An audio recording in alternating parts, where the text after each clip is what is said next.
Engineers എന്ന നിലയ്ക്ക് എനിക്ക് നിങ്ങളോട് ഒന്നേ പറയാനുള്ളൂ. വാട്ടർ പ്രൂഫിംഗ് എന്ന് പറഞ്ഞു കഴിഞ്ഞാൽ നമ്മൾ ഈ കാണുന്ന പോലെ ബിഫോർ കൺസ്ട്രക്ഷൻ നിങ്ങൾ എപ്പോഴാണോ വീടിന് പ്ലാൻ ചെയ്യുന്നത് ആ സമയത്താണ് വാട്ടർ പ്രൂഫിംഗ് കൺസൾട്ടന്റിനെ നിങ്ങൾ സമീപിക്കേണ്ടത്. ലീക്ക് വന്നതിന് ശേഷമോ ലീക്ക് വരാറായതിനു ശേഷമോ അല്ല അതിനെക്കുറിച്ച് ചിന്തിക്കേണ്ടത്. ലീക്ക് വരുന്നതിന് മുമ്പ് ശ്രദ്ധിച്ചാൽ മാത്രമേ എന്ത് ചെയ്യുള്ളൂ നമ്മൾ ചെയ്യുന്ന ആ ഒരു പ്രൊജക്റ്റ് ഏറ്റവും ഭംഗിയിൽ അവസാനിക്കുള്ളൂ.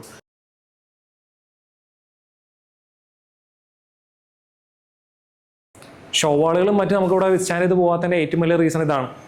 നമുക്ക് ഉച്ച വരെ നല്ല വെയിലായിരിക്കും, ഉച്ചയ്ക്ക് പെട്ടെന്ന് മഴ ചെയ്യും, തെർമൽ എക്സ്പാൻഷൻ വരും, വാളുകളും സ്ലാബൊക്കെ ക്രാക്ക് വരുന്ന ആ ഒറ്റ കാരണം മതി.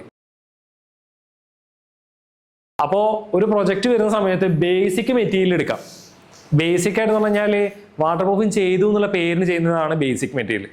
നമ്മളത് പ്രോത്സാഹിപ്പിക്കുന്നില്ല.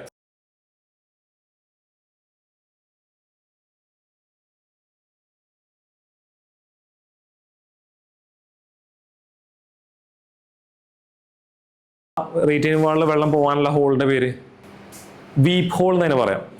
ആ വീപ്പ് ഹോൾ കൊടുക്കാത്ത പക്ഷം അവിടെ ഹൈഡ്രോസ്റ്റാറ്റിക് പ്രഷർ ഇൻക്രീസ് ചെയ്ത് വരും.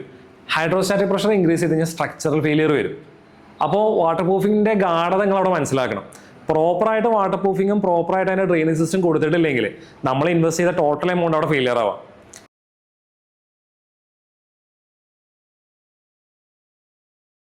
എന്ത് മെറ്റീരിയൽ എന്തുകൊണ്ട് എന്തിനു വേണ്ടി ഉപയോഗിക്കുന്നു എന്ന് മനസ്സിലാക്കുന്നിടത്താണ് പ്രോപ്പറായിട്ട് നമുക്ക് വാട്ടർ പ്രൂഫ് ചെയ്യാൻ പറ്റുക. Well Fabs Academy. Learn, build, achieve.